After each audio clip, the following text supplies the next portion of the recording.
हाँ जी, point number 105 है farmers right lung calcification. तो ये क्या होगा, अस्परजिलोसिस होगा।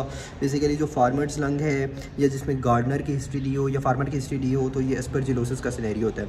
अस्परजिलोसिस में जो सोर्स है वो मोल्ड है और ग्रेन डस्ट होते हैं, और एंटीजन जो है ये इतने ज़्यादा याद रखने वाली ज़रूरत नहीं है। बहरहाल माइक्रोपोलिस्पोरा फैनी, अस्परजिलस फ्यूमिगेटस और सेक्रोपोलिस्पोरा रेक्टी विरगुला, तो ये ऑर्गेनिजम्स होते हैं। अब चलो अस्परजिलोसिस को थोड़ा सा मैं डिफरेंशिएट कर देता हूँ। जो अस्परजिलस होता है ना, उसमें सेप्टेट हाइफे होते हैं, सही है। और इसमें फार्मर्स की और गार्डनर की हिस्ट्री होगी।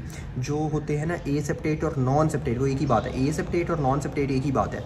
हाइफे वो होते हैं म्यूकर और राइजोपस में, यूजुअली म्यूकर में, जो एक्सटेंसिव जो है एंडोथेलियल डैमेज भी करता है। और जो होते हैं ना pseudo hyphae, Canadians are white and they are pseudo, तो कैंडिडा जो होता है उसमें बेसिकली सूडो हाइफे होते हैं और वो वाइट डिस्चार्ज से रिलेटेड भी होता है। So we are done with this fungus.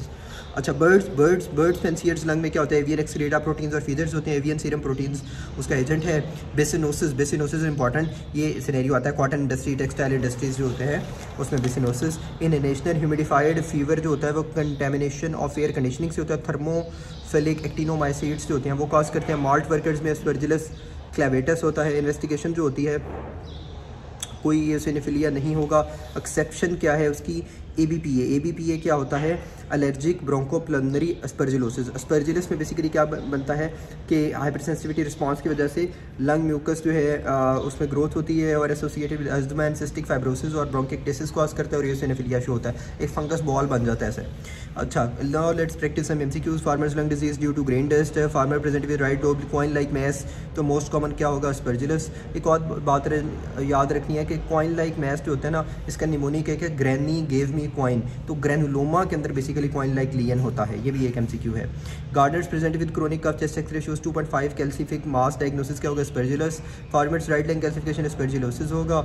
इसमें यूजुअली ये अस्परजिलोसिस ही आता है ज़्यादा, जो अभी रिसेंट SK17 वगैरह है उसमें भी, सही है। IV drug users with recent travel history और reveal multiple cavitatory lesions, nodular lesions है दोनों लंग्स में, तो अस्परजिलोसिस होगा। नीचे भी देखें राउंड कैल्सिफाइड मैस है राइट लंग लोब में, तो अस्परजिलोसिस, सही है। उसके बाद डिस्निया एपिसोडिक है और आईजी एओसिनोफिलिया लेवल्स आर रेज्ड, तो ये एबीपीए अस्परजिलोसिस, सही है। और अगेन अस्परजिलोसिस के सिनेरियोज हैं, सेम वीजिंग है, कफ है, बायलैटरल ब्रोंकिक्टिसिस है, स्प्यूटम कंटेनिंग एओसिनोफिल्स, तो अस्परजिलोसिस।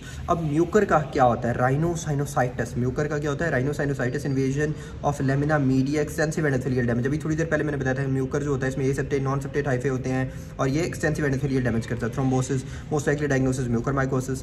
पास history of working in textile industries, तो बिसिनोसिस कॉटन इंडस्ट्री में, सही है। नीचे भी और मेन फार्मर्स लंग में माइक्रो ऑर्गेनिज्म कौन सा होता है, तो माइक्रोपोलिस्पेरा फैनी।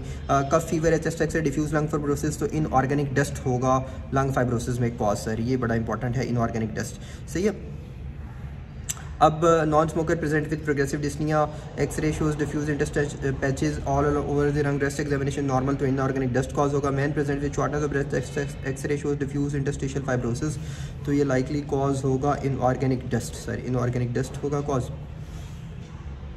106 पॉइंट है, COPD पेशेंट है। COPD पेशेंट ऑक्सीजन प्रेशर है 10 centimetre of water PEEP for 24 hours would cause pneumothorax. Pneumothorax करेगा, बेसिकली मैकेनिकल वेंटिलेशन होती है पीप जो है ना। अब न्यूमोथॉरेक्स होता क्या है, न्यूमोथॉरेक्स होता क्या है, कोलैप्स हो जाता है lung due to air entry between chest wall and lung. Chest wall और लंग के दरमियान अगर एयर आ जाए, ये फॉर एग्जांपल अगर चेस्ट वॉल है और ये लंग्स हैं, इनके दरमियान अगर एयर आ जाए, यहाँ पे एयर आ जाए, तो दिस एयर जो है वो लंग को पुश करेगी बाहर को और लंग जो है वो कोलैप्स हो जाएगा, सही है, बाहर से पुश करेगी, सॉरी। ये लंग है और ये जो है चेस्ट वॉल है और दरमियान में एयर आ गई है, तो बाहर से लंग जो है उसको उस पर पुश मिलेगा और लंग जो है वो कोलैप्स हो जाएगा, सर, सही है। अब इसकी डिफरेंट टाइप्स होती हैं, इनमें जो इंपॉर्टेंट है ना, जो CPSP पूछता है वो है टेंशन न्यूमोथॉरेक्स। उसमें शिफ्टिंग होती है और बड़ी टेंशन से क्रिएट हो जाती है, तो टेंशन न्यूमोथॉरेक्स जो ज़्यादा आती है, बाकी भी आती हैं लेकिन ज़्यादा टेंशन न्यूमोथॉरेक्स आती है, बाकी एक आधी दफ़ा जो रिसेंटली अभी आ रही है। चलो क्विकली देख लेते हैं इनको। प्राइमरी स्पॉन्टेनियस और सेकेंडरी स्पॉन्टेनियस, ये दो होती हैं स्पॉन्टेनियस ना, primary spontaneous, secondary spontaneous. Primary spontaneous में रप्चर ऑफ एपिकल ब्लब्स और सिस्ट होती हैं और most frequently tall thin young males में होता है, सही है। जो सेकेंडरी स्पॉन्टेनियस है वो डिजीज लंग जिसमें bulla, emphysema, infections, mechanical ventilation with use of high pressure, barotrauma वगैरह में होती है। और जो ट्रोमेटिक न्यूमोथॉरिक्स है that is cause by blunt rib fracture और पेनिट्रेटिंग गन शॉट ट्रॉमा, कोई ट्रॉमा की हिस्ट्री होगी।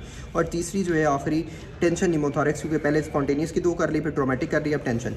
तो टेंशन जो है एयर एंट्री प्लूरल स्पेस में इंटर होती है लेकिन वो एग्जिट नहीं कर जाती, एयर इंटर होती है प्लूरल स्पेस में लेकिन वो एग्जिट नहीं कर सकती, इंक्रीज हो जाती है ट्रैप्ड एयर और एक टेंशन डेवलप होती है, टेंशन न्यूमोथॉरिक्स।